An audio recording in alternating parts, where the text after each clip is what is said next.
வணக்கம். வண்ணக்களஞ்சியத்தில் இன்றைக்கி நம்ம பார்க்க போகிற டிஷ் அவரைக்காய் மிளகு கூட்டு. உணவே மருந்துன்னு நம்ம வீட்டு பெரியவங்க அடிக்கடி சொல்லுவாங்க. இந்த சீசனில் எல்லாருக்குமே சளி காய்ச்சல் தொல்லையாக இருக்கும். அதுக்கு சரியான உணவு தான் இந்த கூட்டு. இது செய்யறதுக்கு அவரைக்காய், கடலைப்பருப்பு. முதல்ல குக்கரில் 2 டம்ளர் தண்ணியை ஊற்றிட்டு அது கொதித்ததுக்கப்புறம் அவரைக்காவை கட் பண்ணி அதில் மிக்ஸ் பண்ணிடலாம். கூடவே கழுவி சுத்தம் பண்ணியிருக்க 1 கப் கடலைப்பருப்பையும் இதில் சேர்த்து ப்ரெஷர் குக் பண்ண போகிறோம். கடலைப்பருப்பு வேகத்துக்கு ஒரு 5லேருந்து 10 நிமிஷம் ஆகும். குறைஞ்சது 3 விசில் விட்டால் இது கரெக்டாக வெந்துடும்.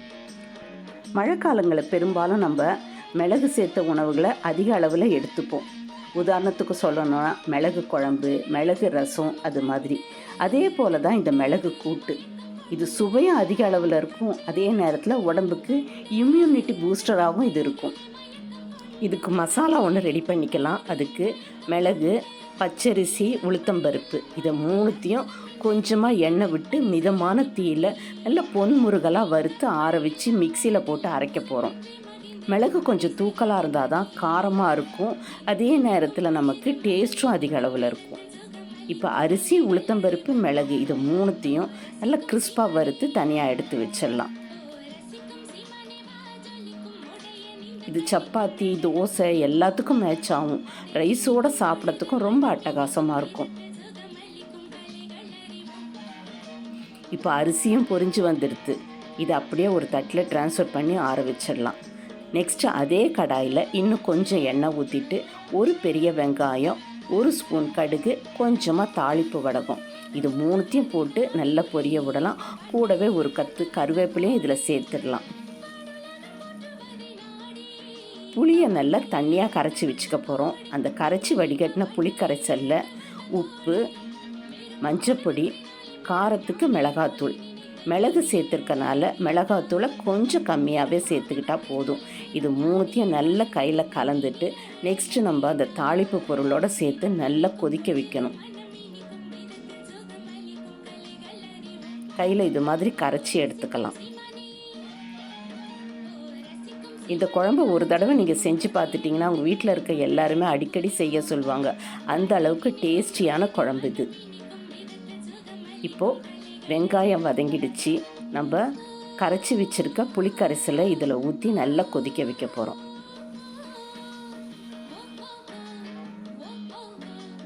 அஞ்சு நிமிஷத்தில் குழம்புல இருக்க அந்த பச்சை வாசனை எல்லாம் போயிடும்.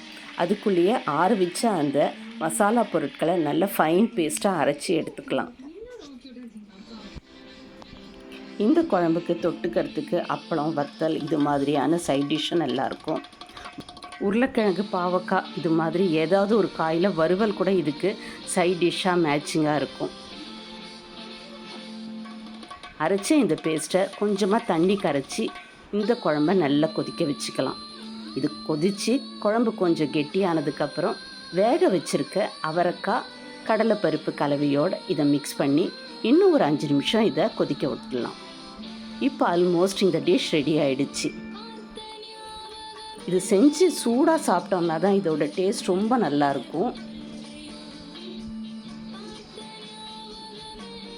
இப்போ டேஸ்டியான அவரைக்காய் மிளகு கூட்டு ரெடி. கார்னிஷ் பண்ணதுக்கு கொஞ்சமாக கருவேப்பிலை, கொத்தமல்லியை மேலே தூவிடலாம்.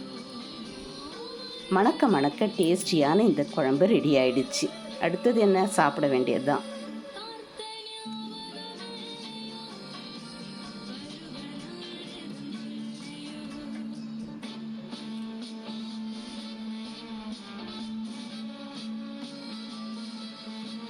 சூடான சாதத்தில் இந்த குழம்பை சேர்த்து நல்லா மிக்ஸ் பண்ணி சாப்பிட்டோன்னா அவ்வளோ நல்லாயிருக்கும்.